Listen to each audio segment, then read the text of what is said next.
Today, we're going to dive into a really beautiful and, meditative poem by Mamang Dai called Small Towns and Rivers.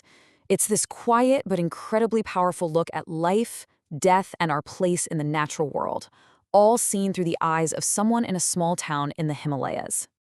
So let's start with the question that kind of sits at the heart of this whole thing. What can a small town, a place that feels almost suspended in time, really teach us about the biggest ideas out there, life and death? Well, the answer it gives is pretty profound.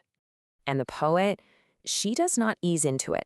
I mean, the poem opens with this line right out of the gate, setting this really philosophical and reflective tone. It's not supposed to be morbid or anything. It's more like it's asking us to look directly at endings, right from the very start. Okay, so to really get this, we first need to step into the world of the poem. This town that's just built on a landscape of memory, but the physical place and the feelings tied to it. A little context is always good, right? Mamang Dai wrote this back in 2004. And the setting is super specific and really important. It's her hometown of Pasigat, right on the banks of the Siang River in the eastern Himalayas. This place is the soul of the poem. Dai paints this picture of a town that feels almost static. You know, it's a place where the seasons changed for sure, but the feeling, the dusty summer air, the cold wind in winter, that stuff stays the same year after year. And this unchanging background, it's absolutely crucial for what's coming next. Because, set against this steady, unchanging town, the poem introduces this fascinating idea, the contrast between our short, fleeting lives and the lasting power of our culture and traditions. And this is where it gets so interesting. The poem suggests that while our individual lives are temporary, we're born, we live, we die, the rituals that our communities practice are, in a way, permanent.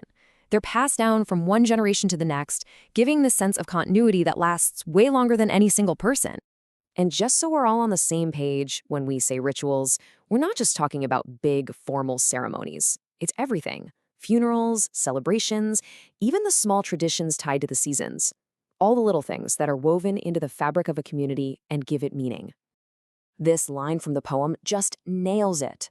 The poet repeats life and death almost like a chant, right? It emphasizes that endless cycle of human existence. But the one anchor in all that change, the thing that stays constant, is the culture that holds it all together. But the poem doesn't stop with the human world. It then shifts its focus to something much older, much more powerful, the river itself. And it's not just scenery. The poem treats it like a living, spiritual being. Just 4 words, but wow, they carry so much weight. This isn't just a body of water flowing past the town. The poem is telling us it's alive, that it has its own consciousness, its own memory, its own wisdom. So what the poet is doing here is using a literary tool called personification. But by giving the river a soul, she does something really incredible. She turns it from just a feature on a map into a character in the story, a timeless witness to all the human lives unfolding on its banks. And this creates such a beautiful, profound contrast. Think about it.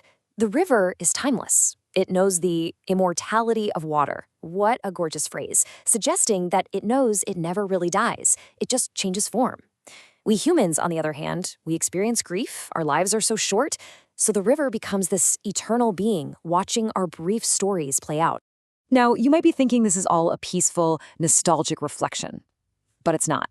The poem suddenly introduces this deep sense of conflict, a tension between these treasured memories and a growing anxiety about the modern world. The poet remembers a shrine of happy pictures, and that just instantly brings up that warm, innocent feeling of childhood, right? A time of simplicity and joy. It's a memory we can all relate to. But here's the twist. Looking back at that joy isn't simple anymore. That same beautiful memory now brings a deep, unsettling anxiety. The past, which used to be a source of comfort, has become a painful reminder of what's being lost. So where is this anxiety coming from? Well, it's the relentless creep of the modern world. The past represented a kind of innocence, a harmony with nature. The present is defined by this rapid, often jarring development that threatens to just pave over that simplicity and cut us off not just from nature, but from our own culture. So how in the world does the poem resolve this tension between a treasured past and an anxious present? It turns inward, towards spirituality, and finds a path to peace through ancient beliefs. The poem describes this specific indigenous belief about the soul's journey. When someone dies, their body is laid to rest facing west, toward the sunset, the end of the day. But their soul, it's believed, rises up and starts a new journey, walking east toward the golden east of the sunrise, a beautiful symbol of rebirth and peace. And it all just comes together in these final, magnificent lines. This isn't just about one community's specific belief anymore. The poem suggests it's a universal human desire. We all want that same sense of peace, of harmony, of feeling connected to something bigger than ourselves, especially when our world feels so anxious and uncertain. Okay, so we've explored the poem, but what's the big takeaway for us, right here, right now? Why should this quiet poem from nearly 2 decades ago feel so urgent? Well, it's a really powerful and timely reminder, isn't it? It forces us to think about that tricky balance between progress and tradition. It asks us to see nature not just as a resource to be used, but as a living, spiritual force. And it's a stark warning. As our world keeps developing, we are in real danger of losing that vital harmony with both our planet and our heritage. And that leaves us with one final, pretty crucial question to think about. As our world continues to change at a dizzying speed, what are the things we can't easily replace? Our connection to nature, our traditions, our sense of peace that we are in danger of losing forever?